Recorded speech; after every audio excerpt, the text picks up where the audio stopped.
Kita berada pada hadis yang ke-39. Saya tengok hadis-hadis yang akhir ni nampak perbahasan dia tak panjang, mudah faham, dan kita pun tengok dengan mata kepala sendiri. Mungkin boleh kita selesaikan 2 atau 3 hadis lah malam ni. Jadi 39, 40, kalau dan 41. Kita pecut malam ni. Lepas tu sekali lagi boleh khatam. Tak apalah, kalau sempat kita selesaikan 3, kalau tak sempat kita selesaikan 2 dulu malam ni, insya-Allah. Hadis yang ke-39, menggadaikan agama kerana dunia. An Abi Hurairah radhiyallahu anhu anna Rasulullah sallallahu alaihi wasallam qala yakhruju fi akhir az-zaman rijalun yakhtiluna ad-dunya bid-din yalbasuna lin-nasi julud ad-dha'ni min al-layn alsinatuhum ahla min as-sukkar wa qulubuhum qulubu adh-dhi'ab yaqulullah abi taghtarun am alayya yajtari'un fabi halaftu la ab'athanna ala ulaika minhum fitnatan tada'ul halima minhum hiran. Rawahu Tirmidzi. Daripada Sayyidina Abi Hurairah radhiyallahu anhu. Abi Hurairah kita kenal lah kan, kita dah selalu sebut nama Abu Hurairah. Abu Hurairah salah seorang daripada sahabat yang banyak mengumpulkan hadis, ya, sangat bermujahadah di dalam menghimpunkan hadis.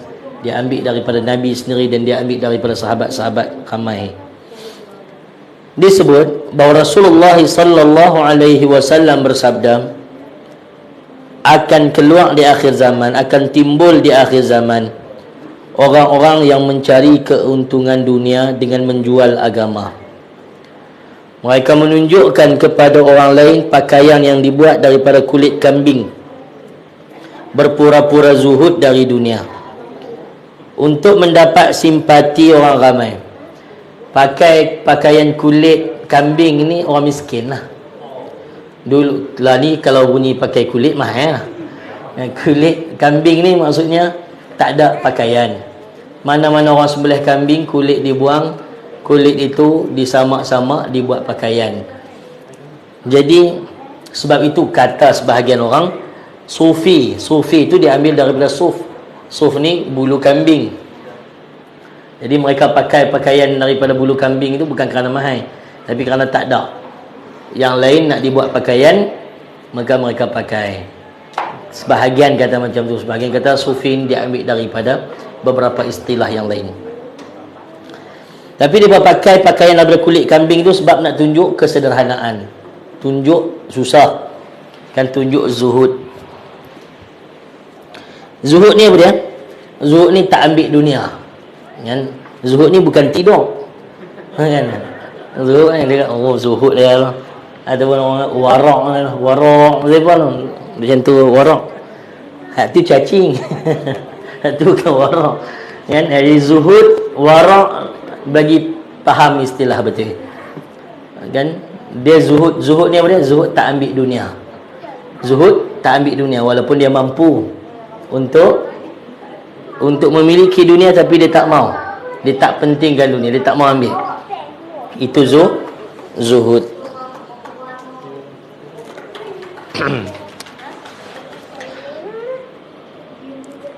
Dia pakai pakaian daripada kulit kambing sebab berpura-pura zuhud daripada dunia, tunjuk macam dia tak mau ambil dunia sangat, untuk mendapat simpati orang ramai. Dan percakapan mereka lebih manis daripada gula, padahal hati mereka adalah hati serigala, mempunyai tujuan-tujuan yang jahat. Allah Subhanahu wa taala berfirman kepada mereka, apakah kamu tertipu dengan kelembutan aku? Abi taghtarun, adakah dengan kelembutan aku selama ni kamu tertipu lalu kamu ambil kesempatan itu? Aw alayya yajtari'un, ataupun kamu terlampau berani berbohong guna nama aku. Fabi halaftu, demi kebesaran aku, kata Allah, la ab'athanna ala ulaika, aku akan menurunkan suatu fitnah ke atas kalangan mereka. Fitnatan, satu fitnah ke atas kalangan mereka. Tada'ul halima minhum hayran, sehingga kan orang yang alim, orang halim, kalau halim bukan sekadar dia alim, dia tu orang yang baik.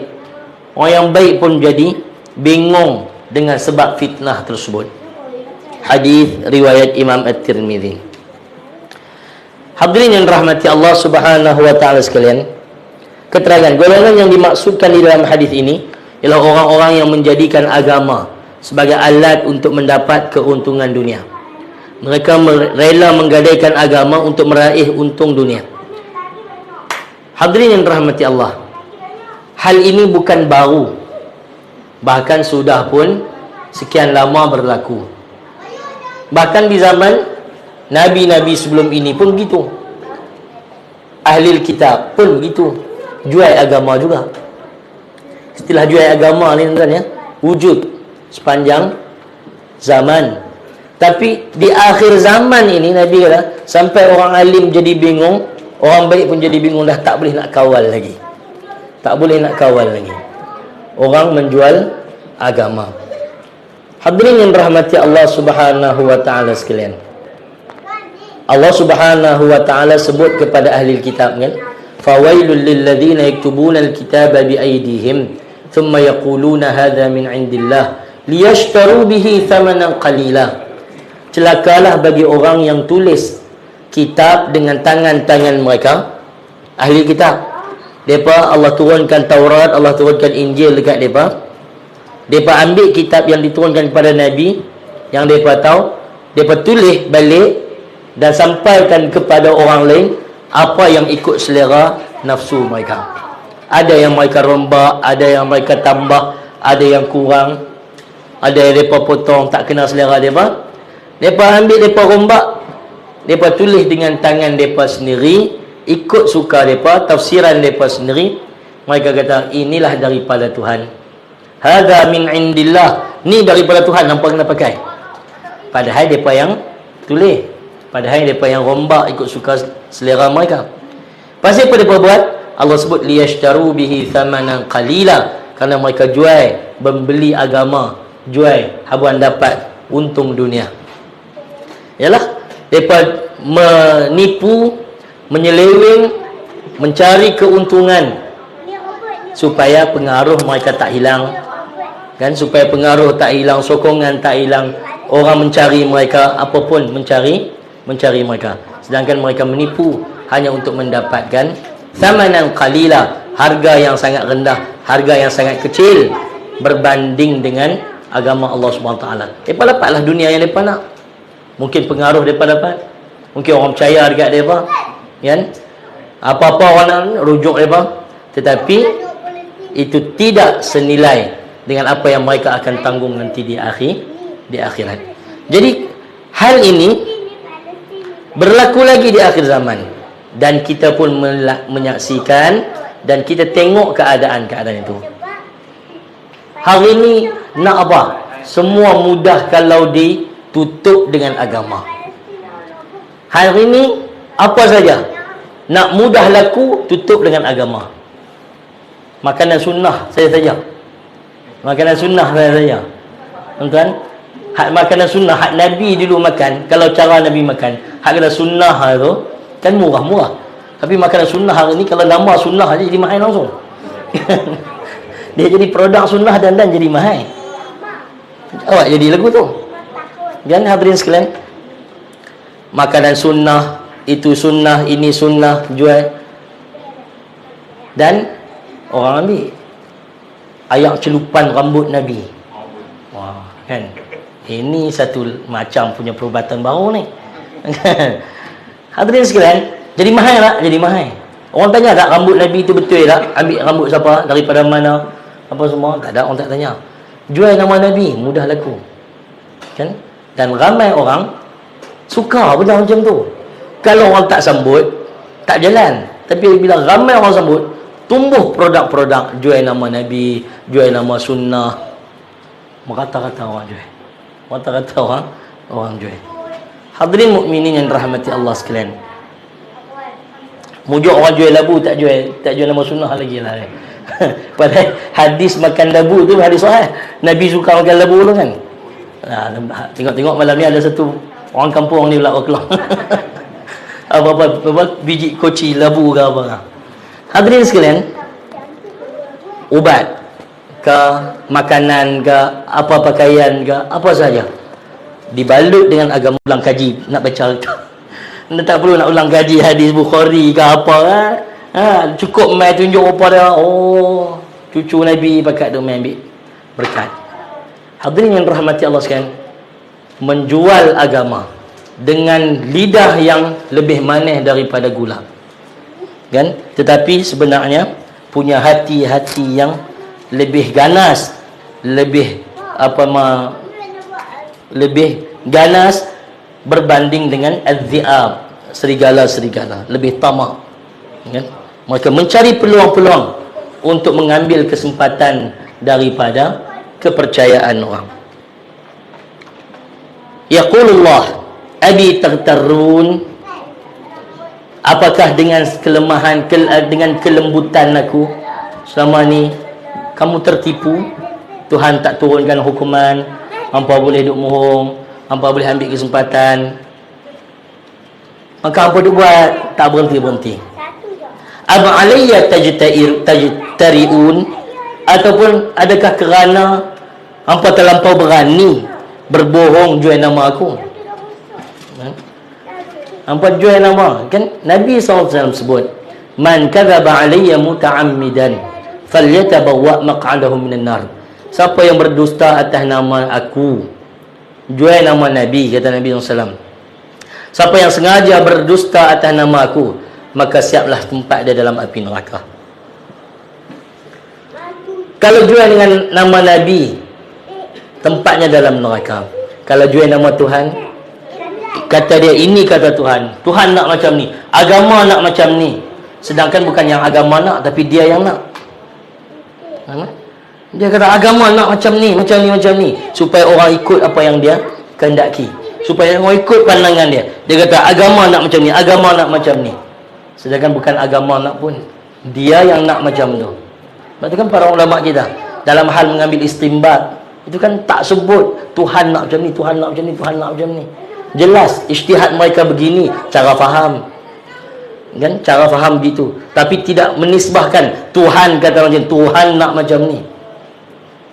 Kan nama ijtihad, nama kita memahami, cuba memahami kehendak Allah Subhanahu wa taala. Maka penisbahan maksud yang kita letak itu, kita tak letak pada Tuhan yang maksudkan begitu, tapi kita letak kepada sandaran syekh ini fahamnya begini, ulama ini fahamnya begini, mujtahid ini fahamnya begini. Tak berani orang nak sebut kan Tuhan nak macam ni, sedangkan mungkin Tuhan maksud yang lain. Sebab tu Nabi SAW sebut apa? Bagi mujtahid itu 2 pahala. Mujtahid ni kalau betul dia ada dua pahala, kalau salah dia ada 1 pahala. Kerana yang hakikat sebenar itu Allah SWT saja rahsiakan.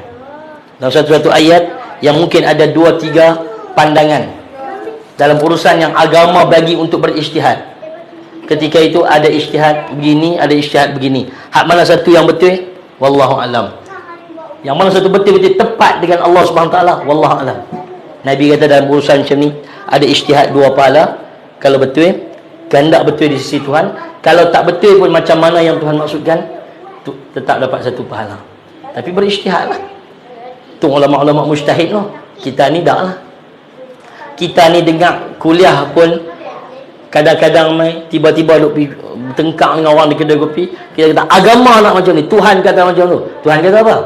Tak tahu. Tak tahu. Dia pandai menisbahkan pandangan dia ataupun apa yang dia faham ataupun apa yang dia nak kepada agama, sedangkan bukan kehendak agama. Kan? Am alayya tajtariun, apakah berani sangat berbohong atas nama aku? Klaim Kita ni orang claim ataupun orang duk jual nama kita sekupang tu, apa kita marah? Kan? Dia pergi kat kawan mana, dia kata tu, apa nama, si fulan, dia abang kalau nak minta tolong mai kat kita. Ni kan? Kawan tu kalau tahu nama dia kena jual, dia marah lah. Tobat dia marah. Aku tak pernah abang. Kan? Tapi orang duk jual nama kita. Kita ni bukanlah nama besar pun.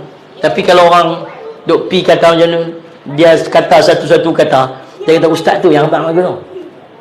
Tengok-tengok hak dia bawa tu tak macam kita abang pun. Mungkin dia salah faham ataupun dia reka. Macam mana hak dia kata kita kata. Sedangkan kita tak kata. Kita marahlah. Kita marah. Dalam urusan klaim ke atas nama Tuhan, atas nama Nabi, lebih-lebih lagi bahaya. Kerana dia berkait dengan agama. Kalau Nabi kata, sedangkan Nabi tak kata, bahaya tak? Bahaya. Sebab itu hadis palsu ni sangat bahaya. Para ulama kita tak berani, kan, untuk main-main dengan suatu urusan yang berkait dengan hadis yang palsu. Pasal ni jual nama Nabi ni. Fabi halaftu la ab'athanna ala ulaika minhum fitnah. Keadaan itu berlaku. Orang duk jual agama sekupang dua ni, jual agama mudah-mudah ni. Hadirin sekalian, kata Nabi SAW, fabi halaftu, demi kebesaran aku bersumpah, la ab'athanna ala ulaika minhum fitnah. Aku akan hantar ke atas mereka satu fitnah, sehingga menjadikan orang yang baik, orang yang alim pun jadi celaru. Tak boleh, tak tahu macam mana lagi nak mengubah keadaan ini. Hadirin mukminin yang rahmati Allah Subhanahu wa taala sekalian. Hadis ini dan beberapa hadis seumpama ini. Dia bukan ada satu riwayat saja, ada beberapa riwayat lagi seumpama ni dalam beberapa riwayat yang lain. Kebanyakannya itu berada pada darajat dhaif. Dhaif, hadis dhaif. Tapi hadis ini tidak bersangkut dengan hukum. Kan? Maka kita pakai berdasarkan sokongan antara satu hadis dengan satu hadis yang lain. Sebagai sebuah isyarat. Sebagai sebuah isyarat. Dan isyarat itu kita pula saksikan dengan mata. Hari ini kita tengok hari ini. Kan? Kita pun bukanlah ustaz yang hebat ataupun ulama. Tapi kita mengaji, kita kertilah, kita kenal sikit-sikit. Orang yang baca hadis tak betul, orang yang baca Quran macam tak biasa duk mengaji Quran. Tapi dia boleh berani mengajak tafsir. Kita dengar dia baca Quran, bukan baca Quran tengah sembahyang, baca kitab ni, baca Quran. Dia ni berapa lama dah tak baca Quran. Orang yang baca Quran ni, orang baca Quran ni, kita ni bukanlah alim tafsir, kita ni bukanlah reti bahasa Arab. Tapi kalau Quran di mulut kita hari-hari, Quran di bibir ataupun kita ni duduk biasa dengan Quran hari-hari, Quran tu tak jadi susah di bibir. Yang jadi ringan. Bahkan kita ni tak reti bahasa Arab pun, kalau ada orang silap baca Quran, telinga kita dapat tangkap, rasa tak kena. Kalau kita ni duduk main dengan Quran hari-hari, bukan kita mengaji tafsir ke, kita jadi alim bahasa Arab, tak. Tapi oleh kerana duduk biasa dengan Quran tu, kita dapat tangkap bunyi tak kenal tu, kita dapat tangkap. Kan? Kalau kita baca, kita insya-Allah dia tak berbelit sangat. Tapi kalau dah setahun sekali baru buka Quran, memang belit lah. Kan? Jadi hadirin sekalian, ada orang yang dia boleh nak baca hadis, boleh baca Quran, boleh baca tafsir, mengajak orang. Padahal kita tahu, kita cam lah, maksudnya orang ni bukan orang mengaji. Bisa mengaji pun tak bisa mengaji, tak bisa mengaji. Tapi dia berani untuk mengajak. Tuan-tuan mukminin yang rahmati Allah Subhanahu wa taala sekalian, orang berani. Sedangkan hadis dan Quran ini, kalaupun kita tak terlampau alim pun, sekurang-kurangnya kalaupun kita nak mengajak, kita dengarlah daripada mana-mana orang tentang hadis itu sikit. Dengarlah dulu daripada ustaz mana-mana, bukalah YouTube yang baca ayat tu, kurang-kurang yang kita dengar sikit. Jangan kita tak pernah baca, kita tak pernah dengar, kita tak pernah mengaji, kita main buka kitab dekat orang, kita main buka kitab depan orang, kita syarah, buat macam kita faham sangat maksud dia. Sangat bahaya, sangat bahaya. Dan tak sikit keadaan yang macam tu orang jual agama. Hadirin sekalian, ada orang jual agama dengan nama taubat. Dia dulu dalam dunia yang gelap, bertaubat kan, maka diangkat dia sanjung tinggi. Sebenarnya dia bukan kerana nak bertaubat, tapi dia melihat itulah sambutan orang. Orang kata dah berhijrah, maka dijulang orang. Nama yang dulu dah suam-suam, orang pun tak orang nak kenal dah. Oh, dah berhijrah. Maka dia dikenali semula. Dijajah, diangkat merata-rata. Siap ada masjid lagi. Hak kuliah ustaz-ustaz, tok guru dia pun minta tangguh nak bagi masuk orang hak baru bertaubat main mengajar. Dia ceramah lah. Tok guru malam ni minta cuti, kita bagi si fulan artis baru taubat untuk bagi ceramah. Sanggup blok kuliah tok guru pasal nak bagi orang baru bertaubat. Kan orang taubat bukan suruh dijajah dia. Kita ni yang orang baru taubat dijajah, angkat suruh mengajar mata. Orang taubat biarlah, bantu dia untuk terus untuk kenal agama, untuk dia dengar orang mengajar. Bukan dia kena pergi menyampaikan pengajaran kepada orang. Pengalaman dia tu ialah kita ambil lah juga. Tapi yang paling penting mengaji tu. Tuan-tuan hadirin sekalian, kita ni ialah kadang-kadang baguslah sambutan tu. Tapi berapa kali dah kita tertipu dengan keadaan yang macam tu. Dulu ada pondan mana taubat. Ada pondan mana taubat kan? Dia pergi umrah apa semua bagus. Rupa-rupanya dia lancar satu produk baru. Pak sambut beli. Tengok dia patah balik jadi pondan balik.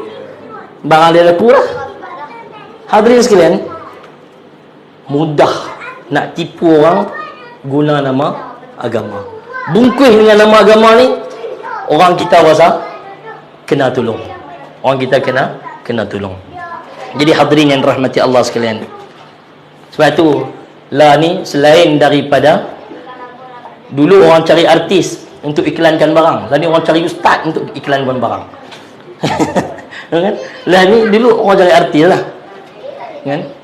Lah ni orang cari ustaz pula jadi duta. Kecenderungan dan dia keadaan itu berlaku. Bila ustaz cakap takkan nak mohong. Kan? Ustaz cakap pada nanti pun mungkin tak pernah guna lagi. Yang lagi dahsyat, pasal ustaz ni dia cakap apa pun orang pakai, padahal bukan bidang dia pun. Orang nak dengar perubatan, orang percaya ustaz lagi daripada doktor. Dia tak pergi jumpa doktor. Ustaz kata macam tu, ustaz kata tak boleh pergi. Ustaz kata ambil ubat macam ni. Oh, dia kata okey, doktor tak boleh pergi. Padahal ustaz tak ngaji bab perubatan. Kan? Bab apa sahaja. Ustaz kalau cakap orang pakai. Sebab tu kalau nak jual barang baik pakai ustaz daripada pakai pakai orang lain. Pasal ustaz cakap orang pakai. Bila ustaz macam kita ni orang tak kenal, orang tak pakai lah. Bila ustaz kenal, pengaruh dia besar, follower dia sekian ribu, puluh ribu, ratus ribu orang dia dengar. Jadi tuan-tuan mukminin rahmati Allah, kita tak pukul rata semua macam tu, cuma nak habaq kata trendnya macam tu. Trend dia akhir zaman, kata Nabi SAW, orang bungkus dengan agama. Dan sampai nampak macam zuhud. Untuk tengok kesian dia, nampak macam dia tak maukan dunia. Cakapnya lebih manis daripada gula. Rupa-rupanya hati penuh dengan kepuasan, rasa lebih tamak, lebih ganas berbanding dengan hati-hati serigala di dalam nak menerkam mangsa-mangsa mereka. Hadirin mukminin yang rahmati Allah Subhanahu wa taala sekalian.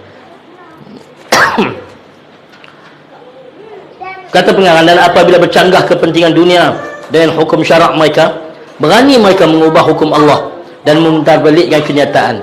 Mereka juga pandai mengemukakan hujah-hujah yang menarik dan alasan-alasan yang memikat hati. Tapi sebenarnya hujah-hujah dan alasan tersebut hanya semata-mata dari kelicinan. Mereka memutarbalikkan kenyataan. Mereka menipu orang lain dan juga menipu diri mereka sendiri. Mereka akan dilanda kekusutan pemikiran yang sangat tajam Sehingga orang alim yang banyak pengalaman pun akan kehabisan akal dan buah fikiran. Mereka menghadapi masalah-masalah yang meruncing dan akan menemui jalan buntu dalam permasalahan yang dihadapi. Payahlah. Dia payah. Dia jual dengan agama, dibungkus dengan agama, nak rongkai payah. Orang kata jangan, kan bila orang mengecam, bila tumbuh produk-produk atas nama produk sunnah, orang tu produk sunnah, orang petikaikan nama sunnah itu dijual. Hang jual lah apa-apa kelebihan pun barang hang. Tak payah duk guna nama sunnah tu. Barang tu sendiri kalau ada kebaikan kan boleh dijualkan. Tapi guna nama sunnah. Bila dikecam penggunaan nama sunnah, orang marah.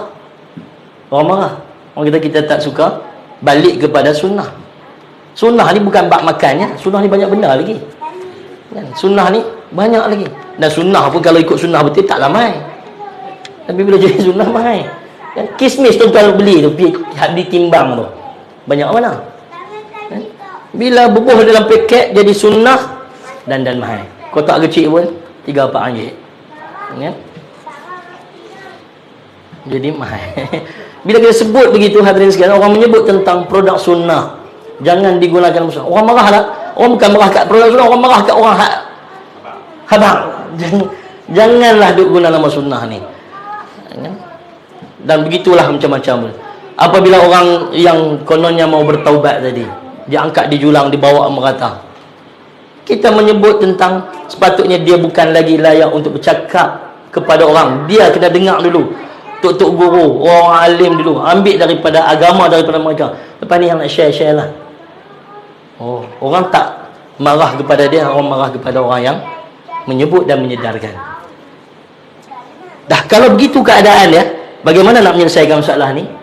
Semua bungkus dengan agama, bila kita tentang katanya lawan agama.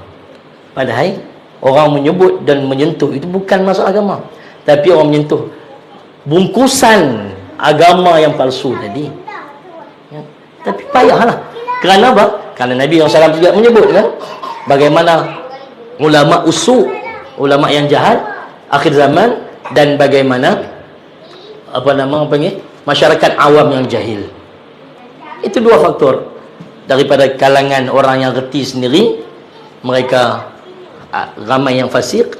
Begitu juga orang alim ramai yang jahil. Ini kejahilan itu menutup mata. Mereka sembahyang tak mau mai, mengaji tak mau mai, kan? Basic agama mereka tak mau mai. Jadi dia nak beragama dengan cara yang mudah. Cara yang mudah. Cara yang mudah apa? Ada itulah. Ada produk-produk sunnah, dia rasa dah cukup, dia kembali kepada sunnah. Yalah. Nak lawan Israel, hadirin sekalian. Lawan Israel, semangat lawan Israel. Tapi yang agak susah sikit tak mau. Ya? Tak mahu lah. Kadang-kadang sebut tu marah juga. Tapi sini orang tak ada kot. Tadi saya jumpa dia di kedai makan. Keram lah. Meja dua saya. Keluarga ada budak kecil kan. Sebelah ni. Sebelah tu lagi. 3 orang muda. Pakai maflar Palestin ni. 3 merokok di meja makan. Pasal kita bawa anak kecil. Jadi nampak jihad tu hebat lah. Pakai maflar Palestin. Jihad taklah semudah itu. Kan? Tak mau lebih lah buat rokok ni. Sensitif. Kita masuk tajuk yang berikutnya. Jadi hadirin sekalian, hadis yang ke-40. Hadis ke-40 kita malam ni tak sempat 3 hadis. Bunyi dah. Kita ambil hadis yang ke-40, hadis kedua je malam ni. Demikian hadirin sekalian. Lanjutan daripada itu, kita akan lihat orang beragama ini, dia nak pada zahir, dia ambil yang mudah, kan? Tetapi makna daripada ibadat itu dia tak mau. Makna daripada ibadat itu antaranya haji dan umrah. Orang pergi haji umrah ni, kan? Rasa macam leceh sikit lah. Kita tak nak pergi umrah lagi, orang lain pakat pergi lah, kita nak kena pergi juga ni, kan? Yalah baguslah nak pergi umrah. Tapi hak pi umrah sebenarnya tu, berapa masa hang duduk dalam Masjidin Nabawi, berapa lama masa duduk dalam Masjidil Haram, sembahyang di mana betul-betulnya, kan? pi 2 minggu, pi 12 hari di Masjidil Haram, masuk waktu umrah, kan? Lepas tu hari Jumaat pula baru pergi semayang. Halih semayang di mana? Dalam bilik hotel. Kan? Dia pi tu habuan nak. Dia cerita apa? Dia cerita makan Turki, makan hak Pakistan, makan hak India, makanan Arab, kambing itu, kambing ni. Hak tu dia punya seronok cerita. Jadi dia pi tu setakat cuti lah. Dia seronok pi cuti. Berapa kali pi umrah? Banyak kali pi umrah. Tahu jalan tu, tahu lorong ni, tahu kedai jubah di mana, tahu kedai syariat kurban, tahu. Wah, tu dia tahu. Orang azan naik semayang di bilik hotel. Saya penat kan? Jalan banyak. Esok pagi orang buat ziarah sana ziarah sini, seronok nak pergi ziarah. Balik semayang di hotel juga. Kan? Jadi haji dan umrah tu, orang pi umrah banyak kali kerap, tapi semangat daripada umrah itu hakikatnya tak merosak dalam diri. An Anas bin Malik, radhiyallahu anhu qala Rasulullah sallallahu alaihi wasallam, ya'ti 'ala an-nasi zamanun yahujju aghniya'u ummati lin-nuzha wa awsatuhum lit-tijarah wa qurra'uhum lir-riya' wa sum'ah wa fuqara'uhum lil-mas'alah. Rawahu Imam Ibn al-Jawzi fi Muthiril Gharam. Hadis dhaif. Daripada Anas bin Malik radhiyallahu anhu kata, telah bersabda Rasulullah SAW, akan datang ke atas manusia satu zaman di mana ketika itu orang kaya mengerjakan ibadat haji untuk makan angin, dan orang yang mempunyai pendapatan sederhana pergi untuk niaga, dan para ulama pergi kerana riak dan sum'ah, manakala orang yang fakir pula mengerjakan haji kerana meminta-minta. Hadirin sekalian, orang pergi haji bukan lagi kerana lillah, ikhlas, atau kerana tujuan yang utama untuk perbaiki diri, untuk mencari, mendekatkan dengan Tuhan. Dia hanya sekadar sebuah percutian. Orang kaya bi habuan makan angin. Makan angin. Sebab tu kan Syekh Ahmad Fahmi Zamzam almarhum penyusun hadis ini, dia pernah menyebut tentang bagaimana hari ini di Arafah, kan sudah tak rasa susah lagi dah. Arafah dah tak rasa, kemah-kemah dah ada aircon apa semua, kan memang baguslah untuk kesesaan jemaah. Bila datang nikmat, kesenangan, kelapangan, kelegaan yang macam tu, akhirnya susah ibadat itu dah tak rasa, kan? Bila susah ibadat itu tak rasa, kan manis dia kurang. Dulu orang pi umrah, orang pi haji, balik ceritanya macam-macam cerita. Dengan susah itu, dengan semua itu akan jadi manis dia balik. Hari ni tak ada cerita dah. Hari ni balik tak ada cerita yang menarik dah. Semuanya keadaan dia cerita, tak ada apa-apa yang luar biasa. Manisnya dah hilang. Kan dia terlampau nikmat. Kita dan Imam Nawawi rahimahullah ta'ala sebut, kan kita sembahyang, kan menghilangkan athar salat, menghilangkan athar ibadat itu makruh. Misalnya bila kita sujud, kita bangkit daripada sujud, ada lekat debu ke pasir, kan kalau kita gabuh itu makruh dalam salat.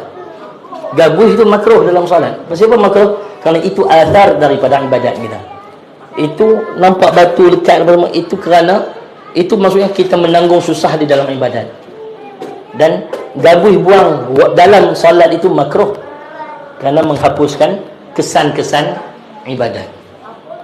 Jadi hadirin yang dirahmati Allah sekalian, kerana kesan-kesan daripada kesungguhan, daripada kesusahan, kepayahan ibadat itu adalah suatu hujah nanti di hadapan Allah Subhanahu wa ta'ala.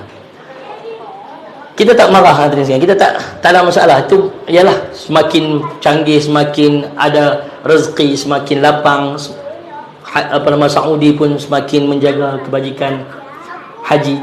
Tapi hakikatnya bila berlaku semakin, dan itu memang keperluan pun, macam masjid lah hari ni, keperluan, kena buat aircon, keperluan.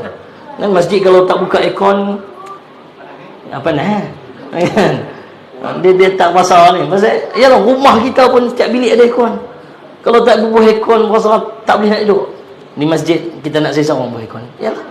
Tapi, yalah, ketika senang, adalah kemanisan-kemanisan susah ibadat itu hilang. Ya?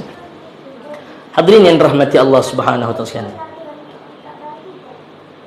Dulu ni orang ketika berwukuf di Arafah dengan kesusahan apa semua, manis wukuf di Arafah itu ada.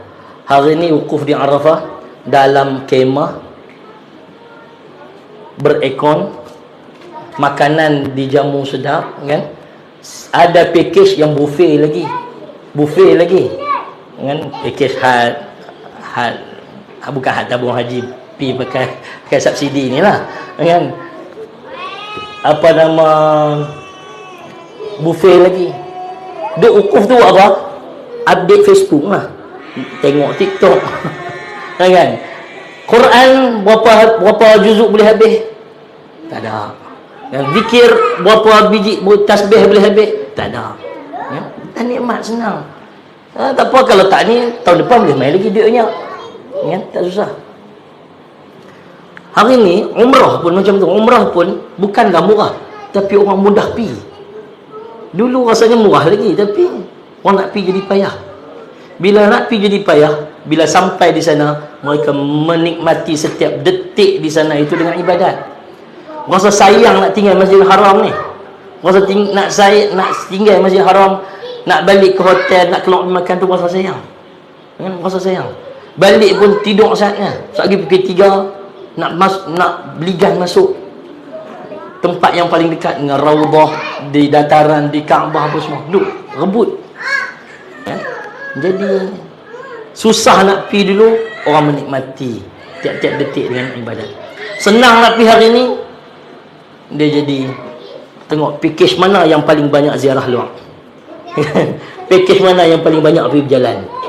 Nasi kambing berapa kali 12 hari ni. Nasi kambing berapa kali, dia kira macam tu. Jadi percutian semua lah. Jadi percutian semua. Ada orang yang pergi litijarah, cari apa nama, untuk berniaga. Untuk berniaga. Buat duit di Mekah lah paling banyak. Mudah sekali. Semua orang baik-baik lah kan. Jual apa semua laku di Mekah.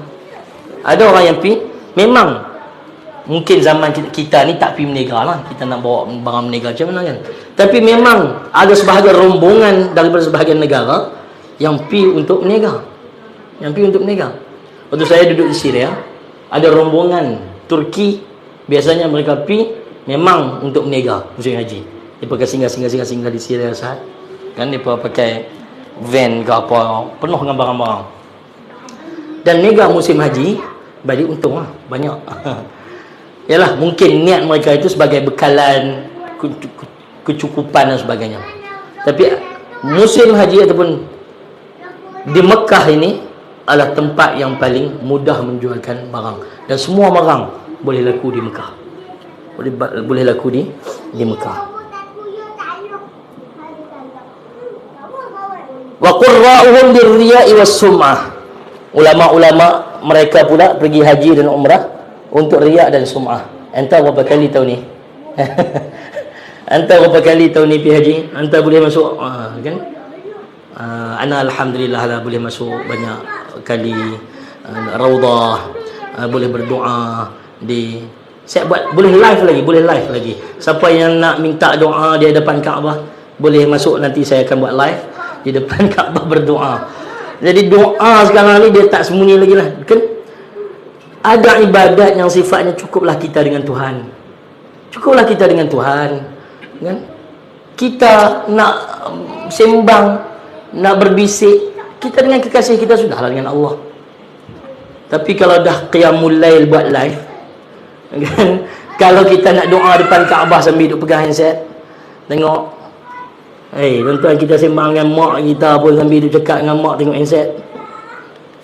Lain macam ni budak ni kan? Kita dengan Tuhan nak bermunajat dengan Tuhan, kena tengok handset lah. Siapa pula komen nak kena respon, siapa pula komen tengah live. Hadirin sekalian, kan? Hilang nikmat dan manis itu. Wa qurra'uhum lirriya'i was sum'ah. Ulama-ulama di zaman itu pergi haji dan umrah untuk riya' dan sum'ah. Wa fuqara'uhum lil mas'alah, dan orang-orang miskin mereka pergi untuk meminta-minta. Ini cukup ramai. Pi memang modal dia modal tiket pi ya. Hidup di sana memang meminta-minta. Duduk di masjid Nabi, tidak di masjid, ya haram ke Masjid Nabawi kan? Makan cemeh, meminta-minta. Lebih jahat lagi, ada yang mencuri. Memang pi habuan nak meminta-minta. Bukan nak minta dengan Tuhan, tapi nak pi minta sedekah. Ada tak? Memang ada. Bahkan kalau kita duduk di Masjid Nabawi kan, Masjid Haram kan, duduk etikah lama tu kan, memang ada orang yang tengok Pak Haji ni bagus ni, rupa bagus. Dia main jumpa lagi lah. Arab, English. Dia macam apa nama? Macam counter pertanyaan lah. Kan? Dia bagi dulu pilihan bahasa. English ke Arab? Kita cakap English. Cakap English, dia akan cakap English. Dia akan tawak dah. Dia bawa paper. Ini di tempat kami untuk bina madrasah. Budak tahfiz, anak yatim. Kan? Jadi tuan-tuan, di sini bukan ada. Tapi di sana tu lebih mudah lah. Orang baik-baik lah kan. Habis haji dan umrah ni mana ada orang kan. Dan kita pula percaya bahawa infak di tanah haram adalah yang paling baik sekali. Kan? Oh ini nak buat tahfiz ni. Ini anak yatim. Ini mengaji ni. Hadirin sekalian, hak dia cerita tu belum tentu betul. Dan banyaknya pun memang tipu pun. Kan? Banyaknya memang tipu pun. Hadirin sekalian, ya, buat main dengan bencana banjir besar di tempat kami, tolong bantu. Pi itu memang habuan minta-minta. Pi itu memang habuan minta sedekah. Hadirin yang dirahmati Allah sekalian. Jadi tujuan orang pi haji, tujuan orang pi umrah bukan lagi had dulu ni. Labbaik Allahumma labbaik, labbaik la syarika lak labbaik. Kami datang menyahut seruanmu ya Allah. Kami datang menghadapmu ya Allah. Kami datang kerana Allah. Itu kan talbiyah. Kami datang ya Allah kerana kamu ya Allah. Ni mai kerana tujuan-tujuan yang lain. Saya baca secara laju tuan-tuan keterangan ini. Di akhir zaman banyak orang yang menyalahgunakan tujuan ibadat yang sepatutnya hanya untuk mencari keridhaan Allah. Sepatutnya ibadat ni cari keridhaan Allah. Kita dengan Allah. Tapi hari ni ibadat orang buat jual beli. Jadi kita kata sembahyang, kan, ibadat, doa pun buat package doa. Siapa yang nak minta saya doa depan Kaabah, package A, package B, package C, kan, boleh isi borang. Jual produk dalam masjid, hati kita paling marah sekali. Nabi SAW marah. Nabi SAW kata kalau ada orang yang bising di dalam masjid, kan, kerana mencari barang hilang, ataupun ada orang yang jual barang di dalam masjid, doakan kepadanya supaya Allah tak temukan apa yang dia cari, dan supaya Allah rugikan perniagaan dia. Masjid, apa-apa masjid lah, bukan Masjid Nabawi, Masjidil Haram je. Apa-apa masjid. Masjid ni bukan tempat berniaga. Kalau tidak, bakal jadi pekan Rabu. Pekan Rabu pun sunyi. Kan? Kalau masjid, kalau orang berniaga, habis. Tapi ada orang yang bawa produk dia, letak di depan Kaabah, kan, ambil gambar selfie Kaabah. Siapa nak ambil di beg kuning, macam-macam lah kan, yang di Facebook jual barang, promote barang di dalam Masjidil Haram. Ada ke tak? Ada, memang ada. Siapa yang buat ustazah lagi tak? Jual barang lah. Ini suatu perkara yang sama ada ketaksiran, adapun kesilapan, adapun kelalaian. Ya. Kerana jelas jual barang dalam masjid tak boleh. Kan? Apatah lagi jual apa-apa produk dah di dalam Masjidil Haram pula, di depan Kaabah pula.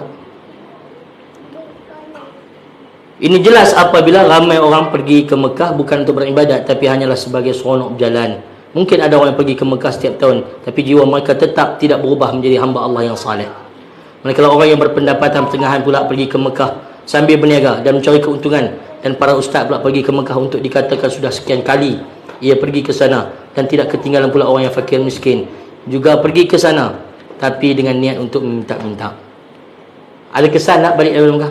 Balik dari Mekah macam itulah. Di Mekah boleh tak sembahyang di masjid, balik umrah, balik haji lagi tak sembahyang buat masjid lah. Ya. Dalam hal yang seperti ini Abdullah bin Mas'ud pernah kata. Sahabat Abdullah bin Mas'ud, sahabat Nabi, salah seorang daripada sahabat yang agung, daripada ulama di kalangan sahabat. Abdullah bin Mas'ud pernah kata, di akhir zaman nanti banyak orang kaya yang pergi ke Mekah tanpa suatu sebab pun, yang ni tak ada tujuan-tujuan syar'i pun saja. Orang pergi, kita pergi. Takkan kita England pergi, semua tempat dah pergi. Orang kata pelik lah, kita tak nak pergi Mekah, jom kita pergi Mekah. Ni kan? Pergi. Apa tujuan pergi Mekah?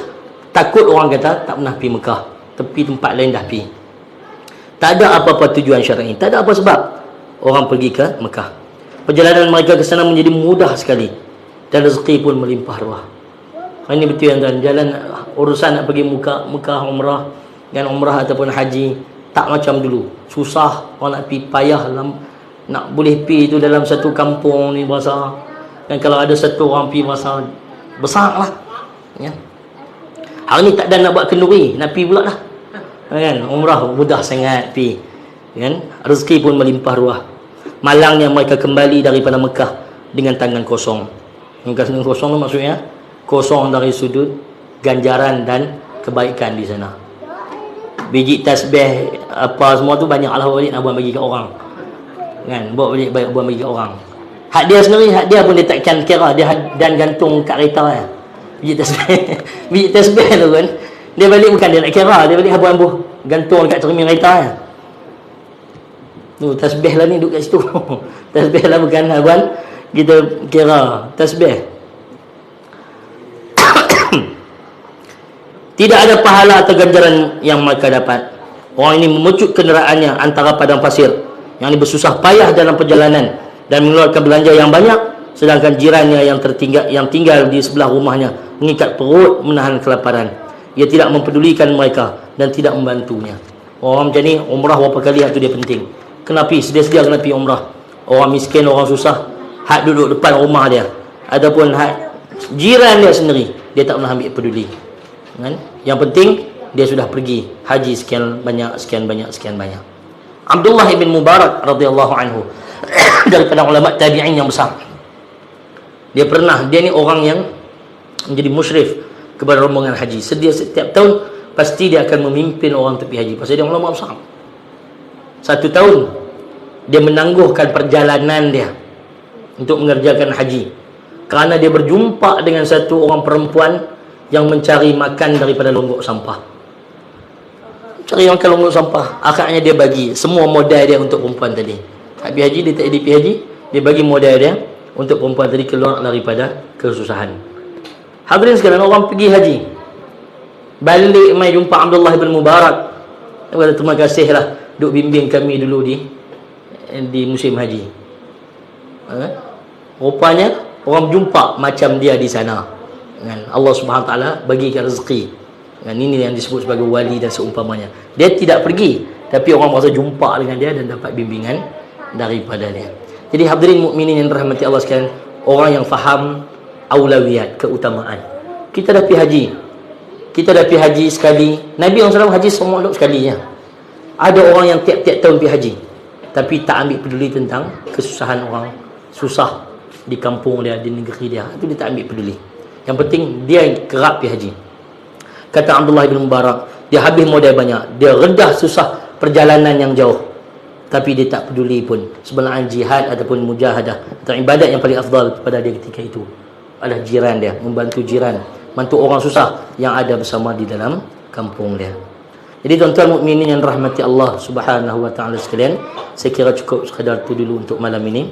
2 hadis yang kita ambil, insya-Allah kalau ada kesempatan kita akan selesaikan 2 hadis lagi, dan penutupnya kalau sempat pada pertemuan yang akan datang. Wallahu taala a'lam bissawab. Moga-moga ada faedah yang baik daripada Allah Subhanahu Wa Taala, yang tak baik daripada kelemahan saya sendiri saya minta maaf yang banyak. Moga-moga Allah ampunkan saya dan kita semua insya-Allah. Qul qawli hadza wa astaghfirullahal azim li wa lakum wa lisairil mu'minina wal mu'minat faya fawzal mustaghfirin wa ya najatat taibin. Wassalamu alaikum warahmatullahi wabarakatuh. Subhanakallahumma bihamdik, asyhadu an la ilaha illa anta, astaghfiruka wa atubu ilaik. Bismillahirrahmanirrahim.